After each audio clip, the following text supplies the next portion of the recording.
আল্লাহ বলছে, বান্দা দুনিয়ার জীবন এত ধোঁকা, তাহলে দুনিয়ার সব অর্জনই ধোঁকা।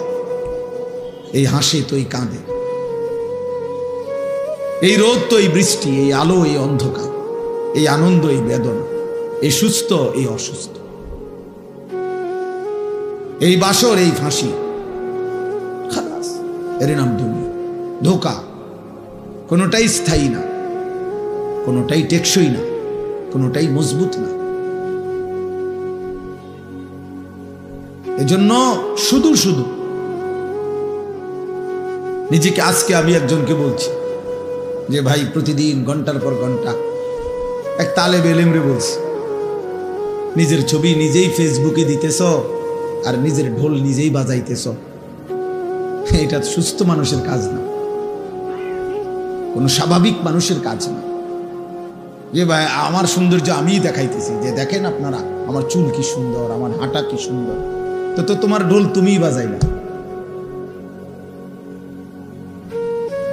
এই জন্য আমার একটা ব্যক্তিগত ফতুয়া আছে, এটা আমার নিজস্ব ফতুয়া।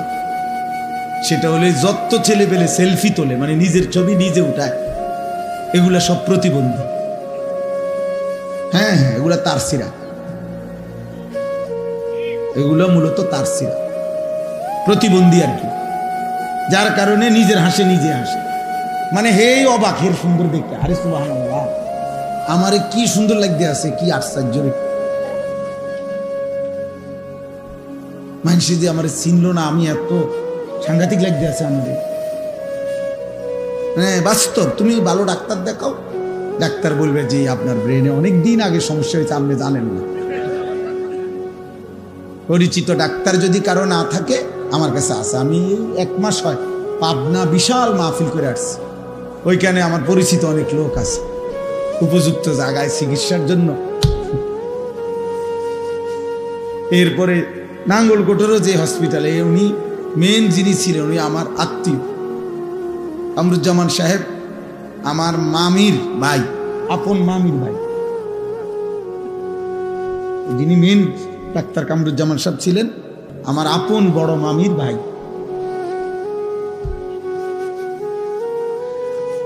এই জন্য বললাম দোস্ত, বিষয়টার অর্থ হইল এটা, যে এটা বোঝা উচিত, কারো কোনো জনপ্রিয়তা, আমি এই মুন্সিরহাট অনেক আসছি, আজ থেকে 10 বছর আগেও আসছি, 15 বছর আগেও আসছি, কেউ যখন চিনত না তখনও আসছি, এখন চিনছে তো এত কিছু করার নেই, কোনোটাই কিছু যায় আসে না।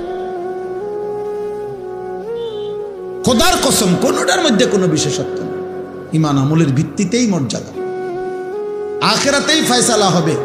ফামান যুহজিহা আনিন নার ওয়া উদখিলাল জান্নাহ ফাকাদ ফাজ। আল্লাহ বলছে, সেদিন হাসরের ময়দানে যাকে জাহান্নাম থেকে মুক্তি দেয়া হবে আর যাকে জান্নাতে প্রবেশ করানো হবে, খোদার কসম আল্লাহ বলছে ফাকাদ ফাজা, সেই কেবল সফল হলো, কামিয়াব হলো, কৃতকার্য হলো। আর এরপরেই আল্লাহ বলছে, এই আয়াতের অংশ এটা, ওয়ামাল হায়াতুদ দুনিয়া ইল্লা মাতাউল গুরুর। আমার বান্দা মনে রেখো, দুনিয়ার জীবন পুরাটা ধোঁকা, ধোঁকা, ধোঁকা, ধোঁকা, ধোঁকা। এজন্য এই সমস্ত পদ পদবী, সুনাম সুখ্যাতি, এই সমস্ত দুনিয়াবি বিল্ডিং, দালান, অর্জন কিচ্ছু আসে যায় না, এর দ্বারা কোনো বিশেষত্ব নাই, কোনো বিশেষত্ব। প্রিয় সন্তান, বুঝতে শিখো, শুধু যাকে আল্লাহ দুনিয়া দিচ্ছে, কোনো পেরেশানি মুক্তই দুনিয়া দিতেছে, বিল্ডিং এর পর বিল্ডিং, টাকার পর টাকা, সন্তান আদি বিশাল সম্পদ, বাড়ি গাড়ি, নারী, ছেলে মেয়ে, অর্থ বিত্ত, প্রভাব প্রতিপত্তি, পুরা দিছে দুনিয়া। খোদার কসম আল্লাহ বলছে, বান্দা ভেবো না আমি তার প্রতি সন্তুষ্ট এই কারণে দিচ্ছি, না না, আল্লাহ তাআলার সন্তুষ্টির চিহ্ন সম্পদ, সন্তান, অর্থ, ক্ষমতা, প্রভাব, বাড়ি গাড়ি, টাকা, আল্লাহর কসম এটা নয়, এটা নয়, এটা নয়, এটা নয়। নাই তো এগুলো যদি আল্লাহর সন্তুষ্টির চিহ্ন হইতো, তো যেই কোনো বিবেচনায় এগুলো বেঈমানদের বর্তমানেও বেশি, আগেও বেশি। অর্থ, বিত্ত, সুস্থতা, বাড়ি গাড়ি, ক্ষমতা, জনবল, অস্ত্রবল সব কিছুই দুনিয়াবি দৃষ্টিতে কাফেরদের বেশি। তাহলে যদি সন্তুষ্টির চিহ্ন এটাই হইতো যে আল্লাহ রাজি খুশি তাদের উপরে, যাকে আল্লাহ শুধুমাত্র খাইতেছে, ঘুমাইতেছে, পেশাব করে, পায়খানা করে, ঘুম যায়, বাড়ি করতেছে, গাড়ি করতেছে, কোনো পেরেশানি নাই, রোগ নাই, শোক নাই, সর্দি নাই। তাফসীরের মধ্যে আছে 40 বছর পর্যন্ত এক টানা ফেরাউনের 40 বছর কোনো সর্দি কাশি হয়নি। 40 বছরে ফেরাউন বেঈমান কোনোদিন একটা হাসিও দেয় না, কোনোদিন। নূহ আলাইহিস সালামের বংশধর যারা ছিল 450 বছরেও তাদের চুল দাড়ি কোনোদিন পাকে নাই। এমন যৌবন, এমন সামর্থ্য আল্লাহ তা করে দিয়েছিলেন। 450 বছরেও কি হয় নাই? চুল দাড়ি পাকে নাই, বুড়া হয় নাই, বুড়া বোঝেও নাই। বুড়া কিটা আবার? দুর্বলতা কি আবার? হযরত হুদ আলাইহিস সালামের জাতি, আদ জাতি, কোরআনুল কারীমে আছে আল্লাহ তাআলা বলেন, আলাম তারা কাইফা ফাআলা রাব্বুকা বিআদ ইরামা যাতিল ইমাদ আল্লাতী লাম ইউখলাক মিসলুহা ফিল বিলাদ। আল্লাহ তাআলা বলেন, এমন জাতি, এমন উঁচু দেহি, এমন বড় শক্তিশালী উঁচা ঘর, এমন মজবুত পাহাড় কাইটা কাইটা, পাথর কাইটা কাইটা যারা ঘর বানাইতো, 40 হাত, সবচেয়ে ছোট, সবচেয়ে কম বয়সী লোকটাও, সবচেয়ে কম বয়সী, সবচেয়ে বাইট্টা বেটাটাও 40 হাত লম্বা হইতো।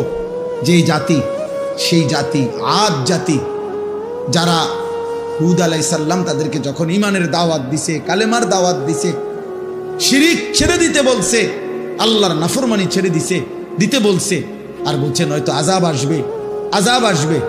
প্রিয় ভাই, প্রিয় বাবা, ওরা প্রতিনিয়ত হুদ আলাইহিস সালামকে বলতো, আইয়ুনা আশাদ্দু মিন্না কুওয়া, এই বেটা হুদ, কাকে দমক দাও? আমাদের চাইতে শক্তিতে বেশি এই সৃষ্টি জগতে আর কেউ আছে? কারে দমক দাও? কেডা আযাব দিব? সেই ডাকো, কে সে? কে আমাদের চাইতে শক্তিতে বেশিটা কে? এমন অহংকারী ছিল। আল্লাহ তাআলা বলেন, আচ্ছা শক্তিতে বেশি কে জানো না? আমি আল্লাহ, আমি দেখাইতেছি। তো আল্লাহ বলেন, আমি তাদের উপরে একদিন রাত গভীরে ঝড় তুফান শুরু করছি। সূরা আল হাক্কার মধ্যে আছে, 7 লায়ালিন ওয়া 8 আইয়াম। আল্লাহ বলেন 7 রাত 8 দিন এক টানা ওই জাতির উপরে শুধু তুফান চলছে, ঝড় তুফান চলছে। কয় রাত? 7 রাত 8 দিন। কোরআন শরীফের আয়াত, 7 লায়ালিন ওয়া 8 আইয়ামিন হুসুমা ফাতারাল কওমা ফিহা সারআ।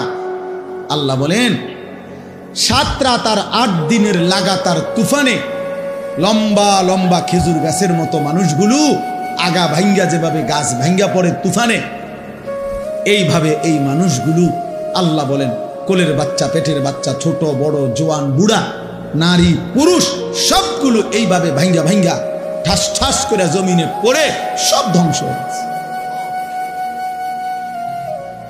দোস্ত আমার, এত কম বয়সে এমন অহংকারী করো না। মাত্র 16 বছর বয়স, 1 ওয়াক্ত নামাজ পড়ো না। হ্যাঁ, খুব বেশি গাদ্দারি করতেছো আব্বা, বাড়াবাড়িটা কিন্তু বেশি হয়ে গেছে। তোমার মতো এত কম বয়সী মানুষের বাচ্চা এত বড় বেয়াদব হবার কথা না আব্বা। মুসলমানের ঘরে জন্ম নিয়ে, তোমার বাবা মুসলমান, মা মুসলমান, তোমার সৃষ্টিকর্তা আল্লাহ, তোমার নবী মুহাম্মদুর রাসূলুল্লাহ সাল্লাল্লাহু আলাইহি ওয়াসাল্লাম, তোমার কিতাব কোরআন, তোমার ধর্ম ইসলাম, অথচ 1 ওয়াক্ত নামাজ পড়তে মন চায় না। সারা রাত নারীর ছবি দেখো, উলঙ্গ দৃশ্য দেখো, মোবাইলের নর্তকী দেখো। খুব বেশি বাড়াবাড়ি হয়ে গেছে। এত কম বয়সে মুসলমানের সন্তান কোন যুগে এত বড় গাদ্দার ছিল না। আমার এটা খুব বেশি ভয়ের বিষয় করি, আমি বেশি টেনশন করি। এত কম বয়সে ইতিপূর্বেও তো পৃথিবীতে মুসলমান ছিল, মুসলমানের শিশু সব যুগেই তো ছিল ভাই। জমিনে যতক্ষণ মানুষের অস্তিত্ব আছে ততক্ষণ 3 স্তরে আছে। সুম্মা ইউখরিজুকুম তিফলান সুম্মা লিতাবলুগু আশুদ্দাকুম সুম্মা লিতাকুনু শুয়ুখা। আল্লাহ বলেন, আমি তো মায়ের পেট থেকে শিশু বের করে এনেছি, আমি তো ধীরে ধীরে পূর্ণ শক্তি দিয়ে যৌবনে পৌঁছাইছি, আমি আল্লাহই তো আবার বৃদ্ধ বানাচ্ছি। তাহলে পৃথিবী যতক্ষণ আছে, অতএব এখানে বাচ্চাও আছে, এখানে যুবকও আছে, এখানে বৃদ্ধ আছে, আছে কি না বলেন? এখানে বিচিত্র বয়সী আছে না? এখানে 6 বছরের বাচ্চাও আছে, 60 বছরের বুড়াও আছে, এখানে 20 বছরের যুবকও আছে, 50 বছরের বয়স্ক লোকও আছে, আছে কি না বলেন? তাহলে পৃথিবীতে তো ইতিপূর্বেও বাবা 1450 বছর ধরেই তো শিশু, কিশোর, যুবক, বৃদ্ধ মুসলমান তো ছিল বাপ। কিন্তু এইভাবে লাগাতার মহল্লাকে মহল্লা, ঘরকে ঘর, গ্রামকে গ্রাম, এইভাবে বেনামাজি, এইভাবে লাইন ধরে যুবক তোমরা চুলের ফ্যাশন করতেছ, নারীর ছবি দেখতেছ, মোবাইলের আড্ডা দিতেছ, উলঙ্গ ছবি দেখে রাত পার করে দিচ্ছ, 5 ওয়াক্ত নামাজ পড়ছ না। আহা, খোদার 365 দিনে কোনো দিন একদিনও ফজরের নামাজ পড়ছ না। মুসলমান কোন যুগে এত নিকৃষ্ট জানোয়ার মুসলমান ছিল না বাপ। ইসলামের ইতিহাস এমন ছিল না রে বাপ। এই পৃথিবীতে যুগ যুগ ধরে এই 1450 বছরের, এই 1500 বছরে এখন হেসে আমরা বড় বেশি দুর্বল হয়ে গেছি। আজকে ইহুদিরাও আমাদেরকে চোখ রাঙায়, খ্রিস্টানরাও চোখ রাঙায়, হিন্দু উগ্র সন্ত্রাসী ইসকনের গুন্ডারাও আমাদেরকে চোখ রাঙায়। আমাদের নারীর ইজ্জত ভুলণ্ঠিত, আমাদের বোনের সম্ভ্রম ভুলণ্ঠিত, আমাদের ইমামের নিরাপত্তা নাই, আমাদের 13 বছরের মুসলিম কন্যার নিরাপত্তা নাই। কি করছো বাপ তোমরা? কি করছো বাপ? বলো না আব্বা। আজকের সারা দিনে যারা মুসলমানের বাচ্চা হয়ে এক ওয়াক্ত নামাজ পড়লা না, একটা সেজদা দিলা না, মানুষের বাচ্চা এত বড় নিকৃষ্ট হয় কেমনে বাপ? তোর মা মুসলমান না, তোর বাবা মুসলমান, তোকে এক মা 2 বছর দুধ পান করায় না? তোর সেই মা তোকে ছোটবেলায় কত লক্ষবার আল্লাহর নাম শুনায় নাই?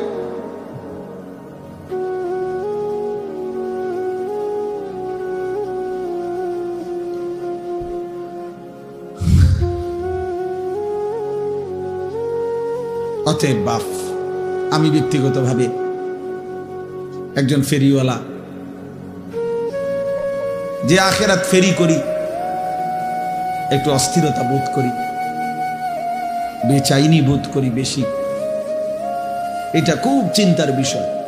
একটি সমাজের মধ্যে যদি প্রজন্মের যুব সমাজ যদি চরিত্রহীনতায় বেশি ডুবে যায়, প্রিয় ভাই মনে রাখো, এটা কিতাবের স্পষ্ট বক্তব্য। আমার এখানে আমার উপযুক্ত আলেমে দ্বীন আছে। একটি সমাজের মধ্যে যদি অসভ্যতা, নারী কেন্দ্রিক গুনাহ যদি বেড়ে যায়, সবচেয়ে বড় ক্ষতি হলো আল্লাহ তাআলা বলছে, ইন্নাল্লাযীনা ইউহিব্বুনা আন তাশিআল ফাহিশাতু ফিল্লাযীনা আমানু লাহুম আযাবুন আলীমুন ফিদ দুনিয়া ওয়াল আখিরাহ। আল্লাহ বলেন, নিশ্চয়ই যারা পছন্দ করে, ইচ্ছে করে ইমানদার মুসলিম সমাজে অশ্লীলতা ছড়িয়ে দিতে, আমি ওয়াদা দিচ্ছি আমি তাদেরকে দুনিয়াতে, আখিরাতে, ফিদ দুনিয়া ওয়াল আখিরাহ, উভয় জায়গাতেই আযাবুন আলীম, বড় বেশি কঠিন শাস্তি দেব, বড় মর্মান্তিক আযাব দেব। আল্লাহু ইয়ালামু ওয়া আনতুম লা তা'লামুন। আল্লাহ বলেন, আমি জানি কাকে কি শাস্তি দেব, তোমরা জানো না। এটা তাফসীরের মধ্যে আছে দোস্ত। কোন সমাজে, কোন দেশে, কোন অঞ্চলে, কোন জনগোষ্ঠীতে যদি জিনা, ব্যভিচার, নারীর সাথে প্রেম, হারাম সম্পর্ক, ভালোবাসা, এই হাত ধরাধরি, এই ছোঁয়াছুঁই, এই বাজারে, পার্কে, রেস্তোরাঁয় এই বেহায়াপনা, বেলেল্লাপনা, একদিন এই সমাজের মধ্যে অসংখ্য হারাম রোগ ব্যাধি তো ছড়াবেই, সবচেয়ে বড় বিষয় হলো মানুষের ঘরের বংশের পবিত্রতা, বংশের নিরাপত্তা ছিন্ন ভিন্ন হয়েছে। শেষ পর্যন্ত তুমি যাকে বিয়ে করছো সে কি পবিত্র নারী বিয়ে করছো কিনা, শেষ পর্যন্ত তুমি যেই মেয়েকে লালন করেছো তার ইজ্জত হেফাজত থাকবে কিনা, তোমার বোনের সতীত্ব থাকবে কিনা, তোমার আশপাশের ঘর নারীর সম্ভ্রম থাকবে কিনা, এটা অনিশ্চিত হয়ে যায় যদি কোনো সমাজে, এই যে ডাইরেক্ট কিতাবে লিখছে, সরাসরি বংশ অরক্ষিত হয়ে যায়, বংশের পবিত্রতা থাকে না।